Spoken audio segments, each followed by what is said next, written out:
Vous êtes sur DMTV, bonjour ou bonsoir, cela dépend de l'heure à laquelle vous nous suivez. Tout plaisir est pour nous de vous retrouver et de savoir que vous êtes nombreux en train de suivre votre chaîne YouTube DMTV. DMTV qui vous propose encore un retour à Douala, au Cameroun, où la République démocratique du Congo a affronté hier samedi 30 janvier 2021 le Cameroun dans le cadre des quarts de finale du championnat d'Afrique des Nations qui se joue dans ce pays. Et la RDC, vous le savez, a été battue 1-2 dès la première mi-temps. Et la République démocratique du Congo n'est pas parvenue en tout cas à renverser la vapeur toute la seconde mi-temps. Et la RDC qui tombe en tout cas arme à la main au Cameroun, si l'on tient compte en tout cas de tout ce qu'elle a vécu là-bas depuis le début de ce championnat d'Afrique des Nations avec ce film des tests à Covid-19 qui était positif que pour des Congolais. C'était visiblement fait à dessein pour déstabiliser la République démocratique du Congo. Et c'est malheureux, mais cela n'enlève en rien les qualités qu'on a découvert de ces joueurs camerounais qui ont eu un mental fort et qui n'ont pas voulu lâcher la possibilité en tout cas de remporter ce trophée à domicile. Et des réactions, bien sûr, il y en a eu. La première réaction, c'est celle de l'entraîneur, le sélectionneur principal des Léopards, Jean-Florent Ibenge Ikwangé, à la fin de ce match qui a vivement réagi par rapport à cette défaite synonyme d'élimination pour la RDC. Et la RDC qui tombe troisième fois dans la compétition du championnat d'Afrique des Nations contre le Cameroun. La République démocratique du Congo qui n'y arrive toujours pas et qui n'est jamais parvenue à battre le Cameroun dans cette compétition. Et on pensait que 2021 allait sourire à la RDC, mais non, le Cameroun est resté beaucoup plus fort que la République démocratique du Congo. Jean-Florent Ibenge revient sur cette défaite et cette élimination et sur tout ce que l'équipe a eu à vivre au Cameroun avant ce match et même pendant tout le tournoi, tout le championnat d'Afrique des Nations. C'est ce que je m'en vais vous proposer. Je rappelle que vous suivez votre chaîne YouTube DMTV. S'il vous plaît, abonnez-vous si vous n'êtes pas encore abonné. N'oubliez pas d'activer la notification en cliquant en tout cas sur cette petite cloche car elle vous permettra de ne plus rien manquer des prochaines vidéos que nous allons vous proposer. Écoutons Jean-Florent Ibenge Ikwangé. Nous nous retrouvons bien sûr tout de suite après. On n'aime pas perdre. On n'aime pas perdre, donc on n'était pas venu pour s'arrêter à ce niveau-là. Donc on s'arrête là. Il faut rester sportif jusqu'au bout. Donc félicitations au Cameroun qui nous a battus sur le terrain. Et puis à nous d'aller travailler. Je viens de parler à mes joueurs pour dire qu'on a un groupe de qualité. Il faut qu'ils travaillent. Il faut qu'ils travaillent pour pouvoir intégrer justement la sélection A dans les plus brefs délais. Vous savez, vous avez un match à 20h. Vous devez quitter le stade à 18h et à 14h30, vous ne savez pas quelle équipe vous allez aligner. Mais vous ne savez pas du tout. Parce que le dernier résultat vous donne 13 joueurs éliminés. Et dans les 13 joueurs éliminés, comme par hasard, il y a toute votre attaque, tout votre milieu de terrain, un défenseur central et le gardien. Et vous apprenez que tout ça est boutiqué. Donc il n'y a rien du tout, il n'y a personne qui est malade, mais on vous envoie des maladies comme ça, moi compris. Il reste encore au football africain. Alors ça, moi je ne veux pas généraliser. Ça, c'est pas tous les Camerounais. C'est quelques-uns qui ont fait. Moi je vous dis, à l'hôtel, on était super bien accueillis, on est très bien avec les Camerounais. Mais il y en a quelques-uns qui ont boutiqué ça. Et il faut que ceux-là soient sévèrement punis et mis en dehors du football. Ils nous ont empoisonnés. Quand on vous donne des médicaments alors vous n'êtes pas malade, c'est quoi? Moi j'en ai pris. Moi j'en ai pris pendant 5 jours. Et d'autres, tout le groupe des Issama, tout ça, qui sont en train de prendre les médicaments depuis tout ce temps-là. C'est pas la CAF, parce que c'est la CAF qui a fait la contre-expertise qui nous innocente. Donc il y a des gens qui sont venus nous tester et qui ont amené les tests dans un laboratoire non agréé par la CAF. Et c'est quand on a posé notre réclamation que la CAF a pris les choses en main et a découvert le poteau rose. Donc sur notre délégation de 52, depuis le début de la compétition, on vous dit qu'on est Covid, on est Covid, on est Covid. Sur les 52, on n'a que 3. On n'a que 3. Et pourtant, vous avez vu, on s'est passé de tout le monde pendant toute cette compétition. Voilà, nous sommes de retour.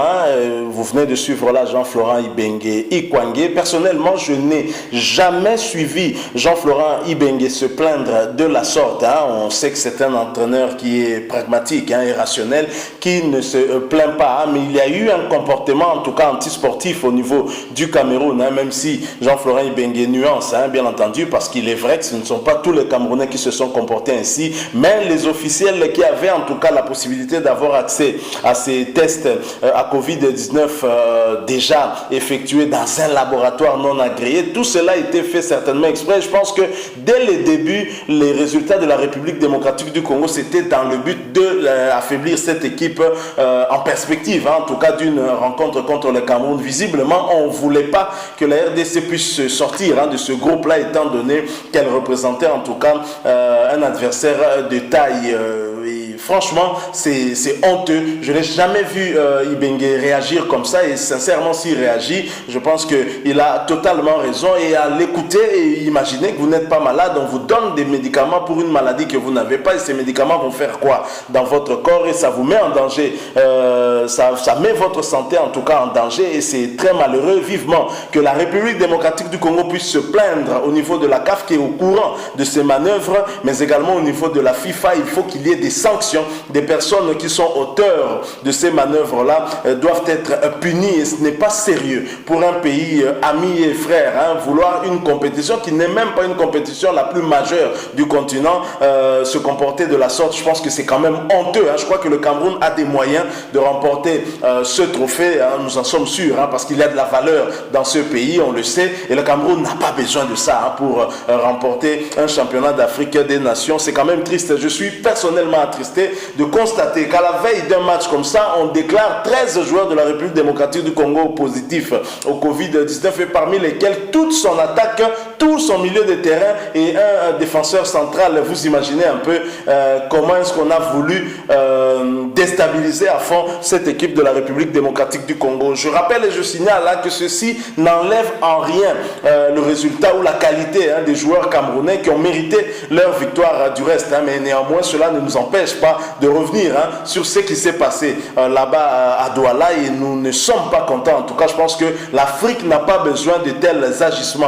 Le Cameroun n'a pas besoin de tels comportements pour gagner un trophée. Le Cameroun a des moyens, je le rappelle, des moyens humains, joueurs et de la qualité pour pouvoir remporter une compétition de ce niveau. Je crois que c'est quand même regrettable, et je partage en tout cas l'avis de Jean-Florent Ibenge Ikwangé, même si dans l'échec qu'on a eu sur le terrain, parce que le Cameroun nous a finalement battus sur le terrain, il y a sa part de responsabilité par rapport à ses choix, parce qu'au finish, après expertise de la CAF, Jean-Florent Ibenge a quasiment eu toute son équipe ensemble avec lui. Il n'y avait plus que 2 joueurs qui avaient été testés positifs, en l'occurrence Philippe Kinzumbi du tout-puissant Mazembe et Karim Kimvwidi du dernier club Motema Pembe. Donc on ne peut pas s'asseoir encore sur cette histoire de Covid-19 et à se poser la question pourquoi, par exemple, le gardien de but Matampi était titularisé alors qu'on sait bien qu'il a fait plusieurs jours sans entraînement.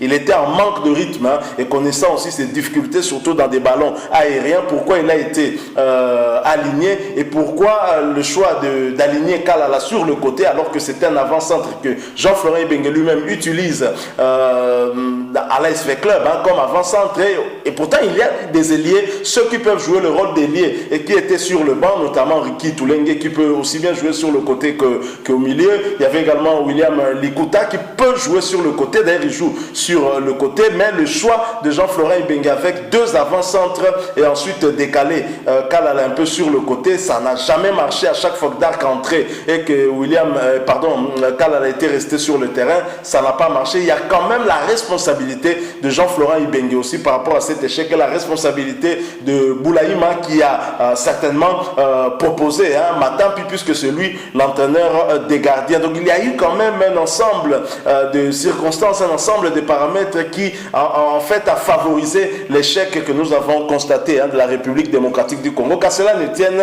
c'est une compétition que nous avons remportée à 2 reprises, en 6 participations. Je pense que nous devons continuer à travailler et Jean-Florent Ibenge a raison. C'est un groupe qui est bon et dont certains membres en tout cas pourraient déjà rejoindre l'équipe A. Je pense que l'équipe première, il y en a déjà qui ont été sélectionnés dans l'équipe première, tels que Dark Kabangou, Joël Beya. Il a même joué le match aller contre le Cameroun ici, contre l'Angola, c'était 0 but partout. Joël Beya, c'est lui qui était aligné comme avant-centre. Il y a aussi Karim Kimfouidi qui avait été sélectionné aussi dans cette équipe-là. Il était en réserve. Et donc, il y a quand même des jeunes qui promettent, mais dire que très rapidement monter, c'est comme si Jean-Florent Ibenge passait un message à Ntsengi Biembe, lui mettre la pression pour ces joueurs-là. Je crois que Ntsengi Biembe voit bien qu'il y a de la qualité, mais c'est vrai qu'il pourra en tout cas en sélectionner au besoin, parce qu'on sait qu'en ce moment-là, pour l'équipe première, on a besoin que l'on récupère certains autres joueurs tels que Silas Wamangituka, qui fait une excellente saison du côté de la Bundesliga avec son club de Stuttgart. Il venait d'ailleurs de marquer son 11e but, un slalom qui a commencé dans sa défense et jusqu'à conclure de la plus belle des manières en inscrivant son 11e but en Bundesliga. Et on ne comprend pas comment ce joueur n'est toujours pas sélectionné ici en République démocratique du Congo. Nous ne parlons pas de Silas Wamangituka, nous allons bien sûr y revenir. Là, nous avons voulu vous présenter en tout cas la vive réaction de Jean-Florent Ibenge Ikwangé sur cet échec de la République démocratique du Congo face au Cameroun. Rien d'étonnant, on n'a jamais battu le Cameroun et Jean-Florent Ibenge, pour la 2e fois, ne parvient toujours pas face au Cameroun. Et au Rwanda, il n'y avait pas de problème de Covid. Jean-Florent Ibenge avait même perdu par 3 buts à 1. Et là, au Cameroun, c'était encore plus compliqué. Si à l'extérieur du Cameroun, déjà, on ne parvient pas à les battre et à Douala, c'était vraiment compliqué. Merci à vous qui nous avez suivis. Nous espérons vous retrouver très très bientôt avec un autre sujet. Mais si vous avez un point de vue, une opinion à partager avec nous, laissez-nous un commentaire. Si vous avez aimé, laissez-nous aussi un like. Merci encore une fois. DMTV vous souhaite un bon dimanche et nous espérons vous retrouver très bientôt. Au revoir.